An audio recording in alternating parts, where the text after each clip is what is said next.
Now on KGW News, murder, drugs, and trash. The past 2 years in Old Town have been real treacherous, I'm not gonna lie. Old Town businesses set a hard line for leaders.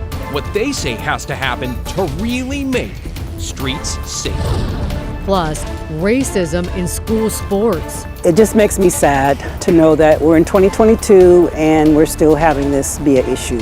A grandmother's take on the problem she's witnessed now for generations. But first, a sheriff's deputy's wife puts on a brave face. The big thing is that Mike's alive. That's what makes me fine. As her husband looks down a long road to recovery from a devastating crash. Your news starts now. And thank you for joining us tonight. I'm David Molko. And I'm Laurel Porter. That crash took the life of 2 high school students and sent 3 others to the hospital, in addition to the Washington County Sheriff's deputy. And while his wife tells us Deputy Michael Trotter is stable, he is now looking at multiple surgeries and a lot of rehab. Here's Alma McCarty. You know it's a possibility.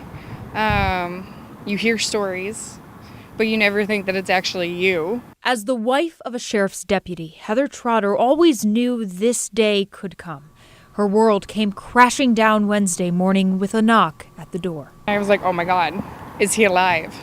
And he was like, yeah, no, yes.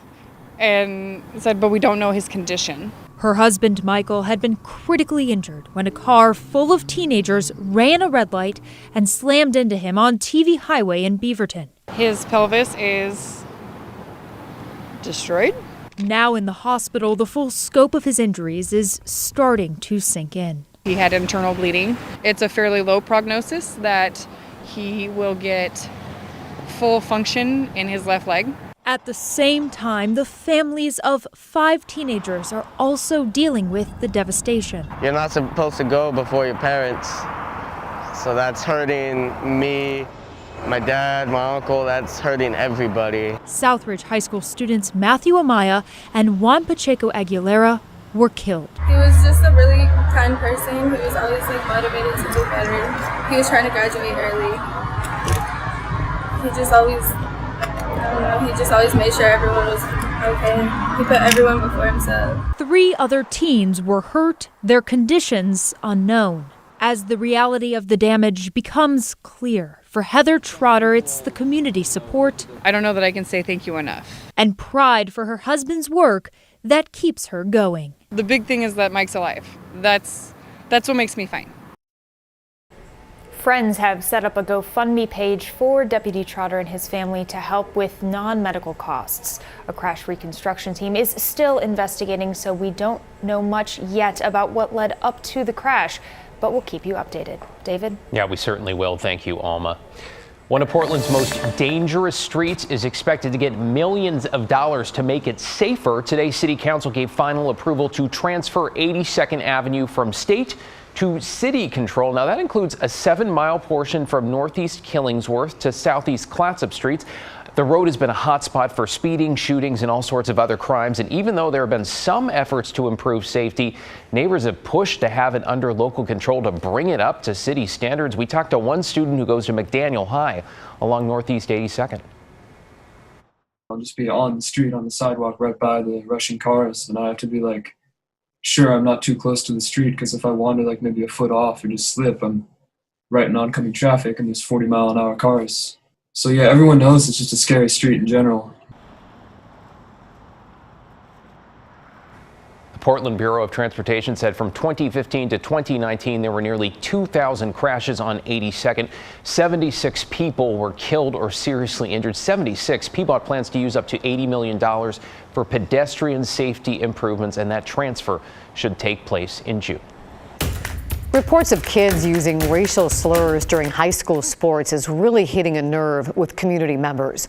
We told you earlier this week about an incident at a JV baseball game in Camas. Tonight, Catherine Cook talked with a grandmother who says she's been hearing the comments for years. The woman we spoke with tonight has 3 grandkids who've all experienced racist behavior at high school sporting events across Clark County. Phrases like restorative justice don't mean much to her. She has her own ideas for how to address what's happening. It just makes me sad to know that we're in 2022 and we're still having this be an issue. Like so many others, Benita Presley is processing reports of racist behavior among the Camas JV baseball team. Witnesses heard chanting and racial slurs from the team when they played Skyview last week. Benita thinks of the black athlete on Skyview's team who heard it, and she thinks of her own kids and grandchildren. She says in recent years, 3 of them have all been targets of racist behavior while playing teams in Clark County.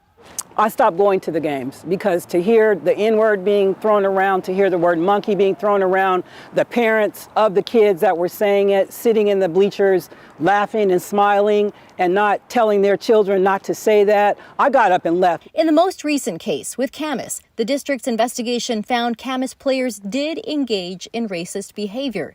School officials said it clearly illustrates that a problem exists on the team.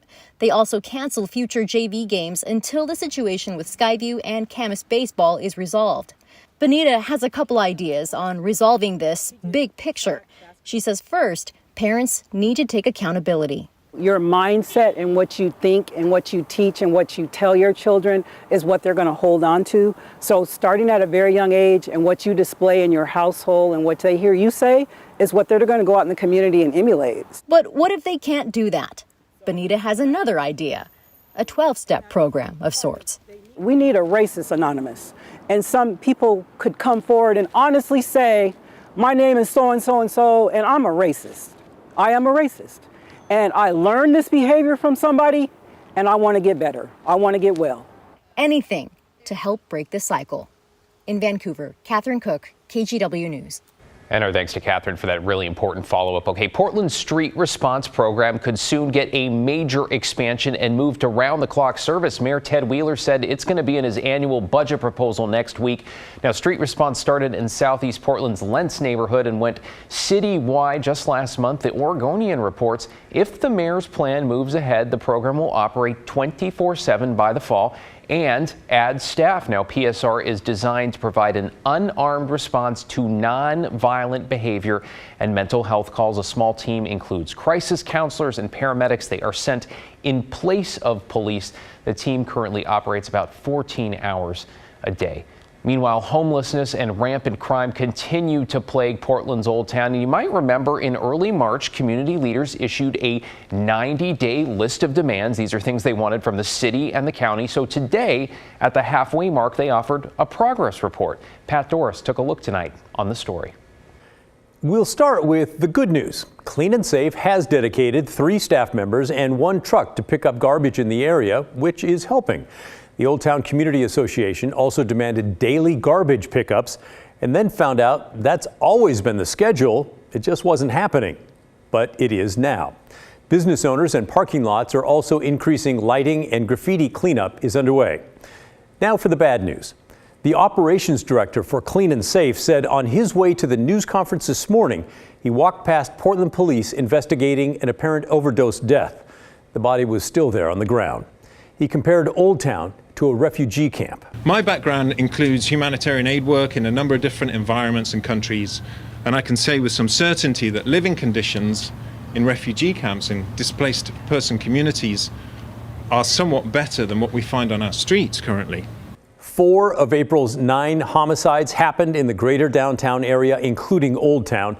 Jesse Burke, who owns the Society Hotel and is chair of the Old Town Community Association, is fed up with a lack of help from the city and the county. She set a new goal for the area. The goal for Old Town is that we need no human living on the sidewalk. It is not safe, and I will not pretend that even a small decline in our tents is improving our safety here. It makes no difference, it seems, and I will not allow predators to threaten, intimidate, assault, or murder anyone else as if their lives don't matter. I'm asking with urgency that our leadership at the city and county acknowledge our crisis with more than thoughts and prayers and more than bureaucratic delays. We need an emergency solution that will get our most vulnerable off of the sidewalks immediately and into some form of shelter, because anything is safer than this. Multnomah County issued a statement this afternoon saying they are following up on their promise to help with mental health issues. That's good, but in my opinion, it's not nearly enough. It's extraordinary that the leaders of Old Town have to hold public news conferences to demand help. You know what it shows? It shows they've lost all faith that the politicians will send help unless they're pressured by the public. Hopefully, this time, the political leaders are listening and will respond. We'll be watching. And for an in-depth look at the big stories of the day, be sure to check out The Story with Pat. That is each weekday at 6 right here on KGW.